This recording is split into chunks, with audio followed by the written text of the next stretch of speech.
Sarah, and Vinnie on Alice at 97.3. Here's your review of Gemini Man. This film stars Will Smith and Mary Elizabeth in an uncredited third role. Oh. Yeah. And Mary Elizabeth Winstead. You might remember her. She's the chick who was having the affair with Ewan McGregor. And now Mary and Ewan are good friends, or boyfriend, girlfriend. And it also stars Not relevant to the movie. Let's just put that out there. Also stars but Clive that's Owen. where I know her from. So. That's where you would know her from, Clive Owen, I love him. Clive Owen. And directed by Oscar winner Ang Lee. Always good. Oh, yeah. Interesting. So this is an action thriller. Will Smith is like this elite assassin, and he's targeted by a mysterious young soldier who can predict his every move. And if you've seen the poster, the young soldier is basically Will Smith's clone. Mm-hmm. Oh. To Will Smith. So, of course, he can predict his every move. Yes. He's him. Yeah. Right. Yeah. All right, let's talk about the thing that all the movie nerds are talking about, the special effects. Yeah. Corey, you're a movie nerd. I'm a movie nerd. Is it okay that I'm saying that? Oh, of course. The film is shot at 120 frames per second. Yeah. What does that mean? So a typical film, so historically film when it was on film, played back at 24 frames per second. Oh. So what that means is that you're looking at 24 individual pictures that are flipping on the screen. Your eye and your brain do the math, and they put it together, and they blend it together, and they create this kind of, persistence of vision effect where you see what happens on screen. And what happens is that you see all of these images, and it looks like somebody is moving. But you also get things like motion blur, where things are moving across the frame, and they kind of streak through the frame. When you increase that to a higher frame rate, more frames per second means that you actually get less of that. So it's a little closer to what we actually see with our eyes. We don't see blur so much unless, something's like really streaking by. Right. But so there is this kind of movement, I don't know what you want to call it, like a experimentation that people are doing with higher frame rate in movies so that things are becoming more sharp, more crisp on the screen. Is that really what we want? Well, that's the debate. Right. So do we want to see that? Because I actually feel like sometimes I see stuff that is shot at a different frame rate, and it looks like I'm looking at sports mode on the original iPhone cameras. A little too sharp, right? Yeah, a little bit too much. A little bit, almost like videotape. Just like videotape. Right. Sometimes you're looking at something, it's so clear that it stops I can tell looking that's like a set. movie. Right, exactly. It looks like a soap opera or like something that's on the BBC. So in my, I wouldn't call this my professional opinion, in my artistic opinion, in my the way I like to look at things, I think it's nice to leave a little gap, like a little blur or a little something out of focus or something that you have to fill in your mind and your imagination what something could look like. This idea of making it super sharp, super crisp feels to me gimmicky. Like I'm looking at something, I'm like, well, it calls more attention to itself than to just, listen, I'm never going to believe that those people are really there doing that thing. Right? Sometimes you can lose yourself in something. Let me ask you a question. Are they doing this because TVs and other viewing devices are getting so good that they're trying to keep up with technology, or is this just a gimmick? To some degree. I mean, you've got 4K TVs, right? So you've got these higher resolution TVs that are sharper, that are beautiful, that have incredible images on there. So yeah, I think some of it is let's advance the content to match the devices that we have to screen on them. Got it. Yeah. So how did Will Smith look? So because of that, because you've got this incredibly high frame rate and very crisp picture, and you've also got a digital Will Smith that is sharing the screen with a real Will Smith. So I think for the ideal audience member of this, you're going to look and go, wow, that looks just like Will Smith talking to Will Smith. That's amazing. And for me, I went, Will Smith's talking to CG Will Smith the entire movie. Oh, so one of them is clearly CG?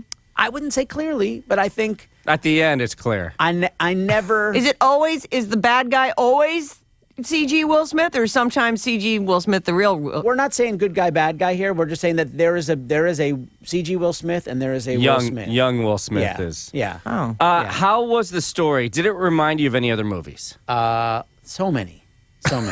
So let me just say a few nice things about Ang Lee. Ang Lee, the director of this movie, has done everything. I mean, he has done every genre. I mean, he did Sense and Sensibility. He did Crouching Tiger. He did Brokeback Mountain. More separate. No. He did Hulk. He did the Hulk movie. This guy, he's amazing. He did Life of Pi. He did one of my favorite. So this must be great. He did The Ice Storm. You ever see that? Sigourney Weaver. I didn't see that. Oh, it's a great movie. And so this is a guy who's not afraid in a lot of ways to tackle interesting genres, interesting types. And this particular thing, the sort of sci-fi clone story, he blew it. Oh. He blew it. man. That's a bummer because this seems like my kind of movie. Yeah. Well, I mean, he's a talented, amazing filmmaker who tells great stories. And in this one, you can't quite get past the technology. Can I get past it? yeah, you can. I think Corey's being overly harsh because he's super nerdy. So Hooman, Oh boy, here we go. throughout the film, Hooman kept leaning over to me, and I would be jotting down in my notebook with my super pen that lights up in the dark, and I was writing things like, not buying it, and Hooman's like, oh my God, doesn't this look incredible? I can't believe how great this is. So Hooman, Oh. after the so fact, I might like it. you might. Yeah, I you know. You're just a CG nerd. Here's the thing. The story. Corey? The thing is, here's the I am. problem. Corey just rattled off Ang Lee's resume, and when you hear that resume, you're expecting groundbreaking every single time. So this isn't groundbreaking for him, but it's still a super entertaining movie. There's two particular fight scenes that are really great. One with motorcycles, and one in the catacombs. Yeah. And they're All both right. super memorable. Totally. I mean, look, why do people go to films? They go to films to see people fight in catacombs. That's right, and to escape. Yes. And yes. at the end of the From day, the catacombs, Corey, apparently. The first thing I thought of was Tenek. No? Oh.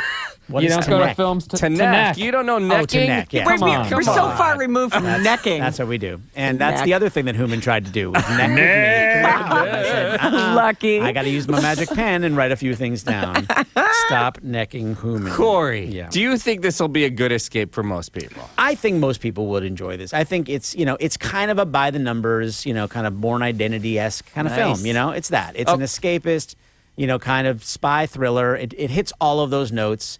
I'm also, I want to be clear. I think that technologically they did a good job. It's not bad CG. The people, Weta Effects in New Zealand, they did most of the visual effects. Tell them who Weta did. They Was did it- like Planet of the Apes and the Lord of the Rings Oh, movies. Like those they're are great. really Those guys. good. They're the top of their game, that kind of thing. And so they did a great job. I think most people would enjoy. If you like this kind of movie, it's got John Wick-y fights Oh, and that nice. kind of thing. It's got all of that, and then it's got a little. What's the Lindsay Lohan movie where she plays herself? Herbie. Herbie, a little No, Herbie. Parent Trap. Oh, Parent Trap. Freaky Friday. I don't know. It's got a little of that, like Right. Will Yeah. Smith talking to young Will Smith. So it's a little bit of everything. For everyone. one last question. Yeah. Clive Owen. It Yeah. seems like when you cast Clive Owen, he now has to be the bad guy. Clive Owen plays a good bad guy. How is his? How do you rate his accent? Well, how should his accent be if he's? it's gonna- well, bad I guy? mean, he's What's the he supposed to be? He's the director, like the NSA. yeah. And yet, I don't know, that British accent just keeps coming through the whole film. Yeah. Yeah. I wish you would work with a speech Again, therapist. it's a little Does that bother you? by the numbers. I think when you got the British speaking bad guy, or That's always the or case. Not sure, that kind of thing. He's a complicated character, but I just think that as actors go, I enjoy watching Clive Owen. I think he's a good guy on screen, and he does a good job. He served the role. Sum it all up, let me just say this. I didn't hate this movie. It has a lot of really amazing cinematography. It held my attention. You didn't just not hate this movie. You love this movie. I You were liked leaning it. over I trying to liked neck it. with Yeah. Corey, telling him how There much was you loved necking. it. There was so much necking. Oh my God, can you believe that? This film is ultimately one thing. It's an altar to Will Smith. A place where he is literally in every frame. He's the good guy, he's the bad guy, he's the hero, he's the villain. If you love Will, you're going to love this film because this is really all it is. It's just Will Smith's face the entire time. Yeah. I'm going to give it 3. I wrote 3, but I'll give it 3 1/4 Persian Rocks. Okay, I will sum it all up by saying that I did not like Gemini Man. Jeez, I thought Gemini Man was, while it was a by-the-numbers film, it felt more like a technological experiment than a movie. I felt like long scenes of Will Smith talking to Will Smith with obligatory shots of young Will Smith turning his head to the side just so we could make sure that over-the-shoulder shot, we're reminded that this is a CG guy, and then he'll turn his face back. So it's like we couldn't just look over the shoulder of that guy. So filmmakers, when you are using technology, don't go over the top and make us have to look at the technology. Let us lose ourselves in the story. Also, if you go to this movie with Hooman, resist the urge to neck with Hooman. Right. He will occasionally God, try. thank you for the reminder. I'm constantly forgetting not to neck with Hooman. Do you have anything you want to mention? Oh, what are you giving it? I'll give it two bagels, pretty dry. No toppings. Oh. Yeah. Just dry. Just toasty. One's dry. one overcooked. Yeah. There's one of the bagels CGI.